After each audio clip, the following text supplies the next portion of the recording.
அரவிந்த், இன்னைக்கு வீடியோ பார்த்துருப்பீங்க, திரு விஜய் அவர்களுடைய வீடியோ. அதுக்கு பிறகு அதிகாரிகளுடைய விளக்கம் இதெல்லாம் இருக்குது. பாஜகவுடைய, அதாவது என்டிஏவோட குழுவும் இன்னைக்கு வந்து சில விஷயங்களை கேட்டிருக்காங்க, ரெக்கார்ட் பண்ணியிருக்கிறாங்க. இது எந்த திசையை நோக்கி போயிட்டு இருக்குன்னு பார்க்குறீங்க?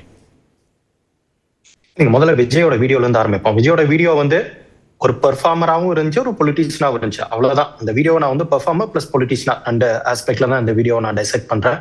விஜய் வந்து அவரோட கட்சி தொண்டர்களுக்கும் அவரோட ஃபேன்ஸுக்கும் ஒரு மெசேஜை கொடுத்திருக்காரு. எது மிஸ் ஆச்சுன்னா அந்த இடத்துல விஜய் வந்து கொஞ்சம் அப்பாலஜெட்டிக்கா இருந்திருக்கலாம். விஜய் இது ஏதோ ஒரு 3வது மாநாட்டுல, தமிழ்நாட்டுல ஏதோ ஒரு அரசியல் கட்சியோட மாநாட்டுல யாரோ ஒருத்தர் இறந்துட்டாங்க, அதுக்கு வந்து பின்னாடி ஒரு சதி இருக்கு, அதுக்கு சிஎம் பொறுப்பு, அந்த மாதிரி ஒரு லாங்குவேஜ்ல பேசுற மாதிரி தான் தெரிஞ்சு. ஏங்க அந்த வந்த 41 பேர், இறந்த 41 பேர் உங்களை பார்க்க வந்தவங்க. அதுக்கு ஏதோ ஒரு இடத்துல ஒரு வார்த்தை, இந்த மாதிரி ஒரு சம்பவம் நடந்திருக்கு, மன்னிப்பு கேட்கிறேன், இதுல இருந்து நாங்க படிச்சுக்கிறோம், இனிமேல் இது போன்ற ஒரு சம்பவம் நடைபெறாமல் நாங்கள் பார்த்துக் கொள்வோம் என்பதுதான் ஒரு ப்ரொடக்டிவான, ஒரு கன்ஸ்ட்ரக்டிவான அப்ரோச்சா இருக்கும். விஜயை பொறுத்த வரைக்கும் இது ஒரு தப்பே நடக்கல, அந்த தப்பை அக்னாலேஜ் பண்றது கூட அவர் தயாரா கிடையாது. விஜய் தப்பு நடந்திருக்கு, அதுக்கு நாங்க பொறுப்பு இல்ல அப்படிங்கிறது தான். தப்பே நடக்கலன்னு நினைச்சாரான்னு தெரியல. தப்பு நாங்க பண்ணல. ஓகே, தப்பு நடந்திருக்கு, இன்னொருத்தர் பண்ணி இருக்காங்க, அதுக்கு நாங்க பொறுப்பு இல்ல, அதனால நாங்க சரி பண்ண வேண்டிய இல்ல. இது வந்து ஒரு சதி, இன்னொருத்தர் மேல பழி போறாரு. ஒரு நடந்த ஒரு சம்பவம் நடந்திருக்கு, நீங்க ஆர்கனைஸ் பண்ண ஒரு ஈவென்ட் நடந்திருக்கு, அது இன்னொருத்தர் பண்ணாங்க அப்படின்னு சொல்லி பழிய போடுறாரு. அதான் விஜயோட அப்ரோச்சா இருக்கு. அது ஒரு தலைவராக அது ஒரு அப்ரோச்சா, அதுவும் ஒரு சிஎம் ஆஸ்பிரண்டா இருக்கக்கூடியவருக்கு ஒரு நல்ல அப்ரோச்சா, ஒரு ப்ரொடக்டிவான அப்ரோச்சா அப்படிங்கிற ஒரு சந்தேகம் நம்மள்ட்ட இருக்கு. அதை விஜய் தான் புரிஞ்சுக்கணும். இரண்டாவது ஆதர் அர்ஜுனோட ட்வீட் வந்து எவ்வளவு இம்பல்சிவா, எவ்வளவு இம்மெச்சூர்டா இருந்துச்சுங்கிறத எல்லா அரசியல் கட்சி தலைவர்களுமே கண்டனம் தெரிவிச்சிருக்காங்க. இன்ஃபேக்ட் டிவிகேவும் எதிர்ப்பு தெரிவிச்சங்க தான் ஆதர் அர்ஜுன் அந்த ட்வீட்டை டெலீட் பண்ணதாகவும் தெரிஞ்சு. சோ ஒரு பிரச்சனை போயிட்டு இருக்கு, அந்த பிரச்சனையை நீங்க வந்து சாந்தப்படுத்துறதுதான் வந்து ஒரு அரசியல் இயக்கத்தோட வேலையா இருக்கணும். இருக்கிறவங்களை இன்னும் தூண்டி விடுறவங்க வந்து எப்படி அந்த கட்சியோட கடை வந்து ரொம்ப அன்றுலியா பிஹேவ் பண்றான்னு நம்ம எல்லாம் தொடர்ந்து பேசிட்டு வரோம். ஏன்னா நம்ம விஷுவல்ஸ்ல பாக்குறோம், பைக்ல விஜய் போகும்போது பின்னாடியே போறாங்க, சக்கரத்துல போய் விழுகுறாங்க, மேல மரத்து மேல ஏறாங்க, ஸ்பீக்கர் மேல ஏறாங்கன்னு. அந்த கட்சியோட 2ஆம் கட்ட தலைவர்களும் அப்படி பிஹேவ் பண்றதா தான் தெரியுது. ஆதவ் அர்ஜுனோட ட்வீட்டும் அந்த கட்சியோட தொண்டர்கள் விஜயோட பஸ் பின்தொடர்ந்து பைக்ல போறதுக்கு ரொம்ப பெரிய வித்தியாசம் கிடையாதுங்க. ஆதவ் அர்ஜுன் எழுத்துப்பூர்வமா பண்றாரு, அவங்க செய்கை மூலியமா பண்றாங்க. அதுதான் அந்த கட்சியோட மொத்ததா இருக்கு. இதுலதான் வந்து விஜய் தன்னோட கூட இருக்கிறவங்களை 2ஆம் கட்டமும் சரி, 2ஆம் கட்டமே ரொம்ப வீக்கா இருக்கு. அதுல இந்த மாதிரி இருக்கிறவங்கள விஜய் முதல்ல அவங்கள மெச்சூர்ட் ஆக்கணும், அதுக்கப்புறம் தொண்டர்களை மெச்சூர்ட் ஆக்கணும். இந்த இடத்துல தான் சொல்றது, ஒரு ப்ரொஃபைல் ஆஃப் தி கிரவுட் இப்படி இருக்குன்னா அதுல காவல்துறை இன்னும் இந்த விஷயங்கள் எல்லாம் கவனிச்சிருக்கணுமே. இல்ல அதான் ஒவ்வொரு ஆன்சரா சொல்றேன். காவல்துறை பத்தி வரும்போது காவல்துறை இன்னும் அதிகமான ஃபோர்ஸ போட்டிருக்கலாம் அப்படிங்கறதா பேசிக்கான ஒரு இது கேள்வியா இருக்கு. இன்னொரு 1000 பேர்த்த கொண்டு வந்து நிறுத்துவோமே, அதே கூட்டத்துக்குள்ள, அதே கிராம்ட் ஸ்பேஸ்க்குள்ள இன்னொரு 1000 பேர்த்த கொண்டு வந்து நிறுத்தினா இந்த ஸ்டாம்பீட் நம்மளால தடுத்துக்க முடியுமா? ரைட் நடக்கலைங்க, கலவரம் நடக்கல, நடந்தது ஸ்டாம்பீட், தள்ளுமுள்ளு. ஏன்னா அங்க இடம் கிடையாது, இடம் ரொம்ப கிராம்டா இருக்கு, மதியத்துல இருந்து நின்று இருக்காங்க, அவங்க டீஹைட்ரேட் ஆயிருக்காங்க, மூச்சோட முள்ள தள்ளுமுள்ளு. அதனால நீங்க இன்னும் 1000 பேர்த்த போட்டிருந்தா இன்னமும் ஸ்டாம்பீட் அதிகம் தான் ஆயிருக்கும். எனக்கு ஒண்ணு புரியலைங்க. இந்த கூட்டத்தை நீங்க காவல்துறை ஒண்ணு பண்ணிருக்கலாங்க, விஜய் இந்த இடத்துக்கு போக கூடாது தடுத்து நிறுத்தி இருக்கலாம். இல்லை, அங்க சிச்சுவேஷன் சரியில்லை, அங்க கூட்டம் கட்டுக்காது, முன்னாடி இடத்துக்கு அனுப்பியிருக்க கூடாது, வேற எங்கேயாவது பொது வெளியில எடுத்துட்டு அழைச்சு போயிருக்கணும். வேற எங்க எப்படிங்க? ஏங்க அவரு 7:40 தான் அந்த இடத்துக்கே வந்து சேர்றாரு. சரி, 7:40 7:30 மணிக்கு தான் 7:20 தான் அங்க வந்தே சேர்றாரு.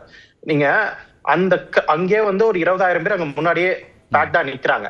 விஜயோட வெஹிக்கிள் வருது, அவரு கூட பின்னாடி இருக்கிற 2 ஆம்புலன்ஸ் வர, இது இன்னும் கான்ஸ்பிரசின்னு சொன்னாங்க, ஏதோ 7 ஆம்புலன்ஸோ 8 ஆம்புலன்ஸோ வந்துட்டு போச்சுன்னாங்க. அதுல 2 ஆம்புலன்ஸ் விஜய் கூடவே பின்னாடியே நாமக்கல்ல இருந்து வந்த ஆம்புலன்ஸ். அதனாலதான் விஜய் அதை பேசும்போது சொல்றாரு, அந்த ஆம்புலன்ஸ் டிவிகே கொடியோ தாவிக்கா கொடி இருக்கு.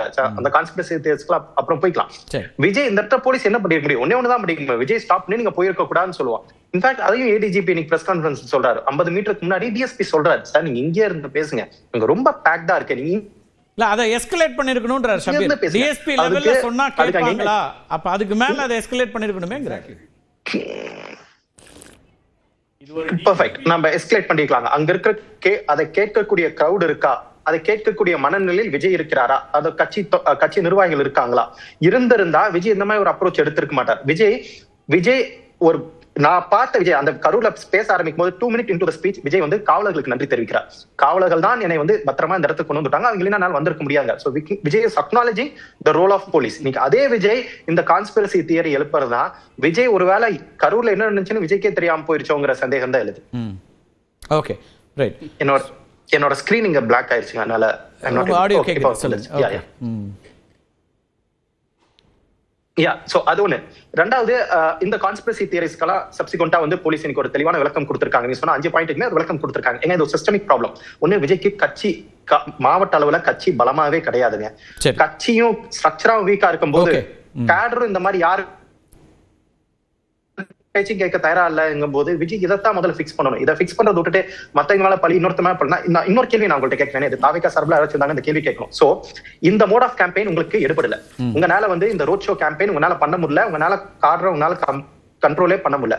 உங்களுக்கு வேற என்ன மோட் ஆஃப் கேம்பெயின் உங்களால பண்ண முடியும்? விஜய்க்கு இன்னைக்கு கேம்பெயின் பண்றதுக்கு மோட் ஆஃப் கேம்பெயினே இல்லாம உட்காந்துருக்காரு. புரியுதாங்க? விஜய் நாளைக்கு அடுத்த வாரமே எந்திரிச்சு வந்து கேம்பெயின் பண்ணணும்னு ஆசைப்பட்டா கூட விஜய் நாள் கேம்பெயின் பண்ண முடியாது. மீண்டும் வீட்டு விட்டு வெளியே வந்தாருன்னா மீண்டும் அவர் பின்னாடி பைக்ல இன்னொரு 10-20 பேர் பின்னாடியே வர போறாங்க. விஜய் எப்படி அட்ரஸ் பண்ண போறாரு? விஜய் டிஜிட்டல் யுகத்துல அது எப்படி வேணா பண்ணலாமே. கேம்பெயின்ல ஒண்ணும் பெரிய சிக்கல் இல்ல. போய் ரீச் அவுட் பண்றது டிஜிட்டல் கேம்பெயின். ஆமா, டிஜிட்டல் கேம்பெயின் பண்ணலாம், இந்த மாதிரி வீடியோ போடலாம், அந்த மாதிரி எல்லாமே பண்ணலாமே தவிர விஜய்க்கு இந்த கிரவுடுக்கான கரெக்டான கேம்பெயின் மோட் என்னன்னா உட்கார வச்சு சிட்டிங் கேம்பெயினா பொதுக்கூட்டம் மாதிரி பண்ணணும். ஆனா விஜய்க்கு அதுல என்ன பிரச்சனை, இந்த இருக்கிற யங்ஸ்டர்ஸ் நீங்க சொன்ன மாதிரி 3 மணி நேரம் உட்கார்ந்து பேசறதை கேட்கக்கூடிய ஆடியன்ஸும் கிடையாது. விஜய் அந்த அளவுக்கு லென்த்தா பேசக்கூடிய இதுவும் கிடையாது. சோ இந்த மாதிரி ஒரு ரோட் ஷோ மட்டுமே விஜய்க்கு ஏற்றதான ஒரு கேம்பெயின் மாடல். ஆனா அது டிசாஸ்டர்ஸான மாடல். ஏன்னா இது கரூர்ல மட்டும் நடந்துச்சுங்கிறாங்க. எங்க நம்ம விக்கிரவாண்டியில பாத்திருக்கோம், மதுரை மாநாட்டுல பாத்திருக்கோம், திருச்சியில பாத்திருக்கோம். என்ன அங்கெல்லாம் உயிர் சேதம் இல்ல, வெறும் இன்ஜர்ட் ஹாஸ்பிட்டலைசேஷன். ஓகே, நம்ம பேசலாம். உயிர் சேதம் ஏற்பட்டதுக்கான காரணம் சரி பண்ணிட்டு பேசலாம். திரு ரவிக்குமார், இதுல பாஜகவை விமர்சிச்சு உங்க தலைவர் ஒரு காலையில நேர்காணல் கொடுக்கிறார். இதுல என்ன, அவங்க எங்க வராங்க? இல்லை, அவங்க எதுக்கு வந்து இந்த குழுவை அமைக்கணும்? அதில் அந்த குழுவோட மெம்பர்ஸ் நீங்கள் பாருங்கள். அதில் பார்த்தீங்கன்னா ரொம்ப ப்ரொவகேட்டிவான ஸ்பீச்சஸுக்கும் வன்முறையை தூண்டுகிற பேச்சுகளுக்கும் புகழ்பெற்ற 2 பேர், அனுராக் தாக்கூரையும் தேஜஸ்வி சூர்யா 2 பேரையும் அதில் மெம்பராக போட்டு இங்கே அனுப்புகிறாங்க. இது எந்த நோக்கத்துக்காக இங்கே அனுப்பப்படுது? இது நீங்கள் வந்து அவங்களுக்கு ஒரு அக்கறை இருக்காதா? எல்லா கட்சிகளுக்கும் இருக்கிற அக்கறை அந்த கட்சிக்கு இருக்காதா? அந்த கூட்டணிக்கு இருக்காதா? ஏன்னா அவங்க கட்சி இங்கே இருக்குல்ல, அவங்க தமிழ்நாட்டில் அவங்க கட்சி இருக்குல்ல, அவங்ககிட்ட நீங்கள் கேட்க வேண்டியதானே? அவங்கள வந்து ஒரு அறிக்கை கொடுங்கன்னு கேட்க வேண்டியதானே? இல்லை, கும்பமேளா நடந்தது, அவங்க அதை அனுப்புனாங்களா? அவங்க மாநிலங்களில், அவங்க ஆட்சி நடக்கிற மாநிலங்களில் எங்கேயாவது அனுப்புனாங்களா? இன்றைக்கி இவங்களுக்கு உயிர்கள் மேலே என்ன அக்கறை இருக்குன்னா, கோவிட் சமயத்தில் லட்சக்கணக்கானவர்களோட இறப்பை மறைத்த ஒரு கட்சி வந்து பாஜக. இன்றைக்கி WHO வந்து நேரடியாக சொன்னாங்களே, ஆதாரபூர்வமாக சொன்னாங்களே, இவங்களுடைய உயிரிழப்புடைய எண்ணிக்கையை வந்து இந்தியா குறைச்சி காட்டியிருக்குன்னு. அப்போ மறுத்துட்டு அதுக்கப்புறம் வந்து புள்ளி விவரங்கள் வெளியில் வரும்போது இந்திய அரசே ஒத்துக்கிச்ச இந்த மரணங்கள் இவ்வளோ வந்திருக்குன்னு சொல்லிட்டு, இப்படி வந்து உயிரிழப்புகளை பற்றி கொஞ்சமும் கவலைப்படாத ஒரு கட்சி தங்கள் மாநிலங்கள், தங்கள் ஆட்சி நடக்கிற மாநிலங்களில் அப்படியான இதே நெரிசலில் உயிரிழப்புகள் நடக்கும்போது அதை பற்றி கவலைப்படாத கட்சி. கர்நாடகாவில் இதை தாங்க செஞ்சாங்க. கர்நாடகாவில் அண்மையில் கிரிக்கெட் போட்டியை ஒட்டி ஒரு ஸ்டாம்பீட் நடந்தது. அதில் ஒரு 10க்கும் மேற்பட்டவர் இறந்து போனார்கள். உடனே என்ன பண்ணாங்க தெரியுங்களா? கர்நாடக முதலமைச்சர் பதவி விலகணும்னு சொல்லிட்டு அங்கே போய் அரசியல் பண்ணாங்க. அதே அரசியல் பண்ணுவதற்காகத்தான் இந்த குழுவை வந்து அனுப்பிச்சிருக்காங்க. இது ஒன்று. 2வது, விஜயை பாதுகாக்கிறது அவங்களுடைய முயற்சியாக இருக்கிறது. அதனால தான் விஜய் அவர் அரசியல் இது அவர் கொள்கை எதிரின்னு சொல்லியிருக்காரு. அவங்க கொள்கை எதிரி ஏன் போய் பாதுகாக்க போறாங்க? இல்லை, கொள்கை எதிரின்லாம் அவர் கொள்கை எதிரின்னு சொல்றதும் பொய், அவர் கொள்கை தலைவர்கள்னு சொல்றதும் பொய்.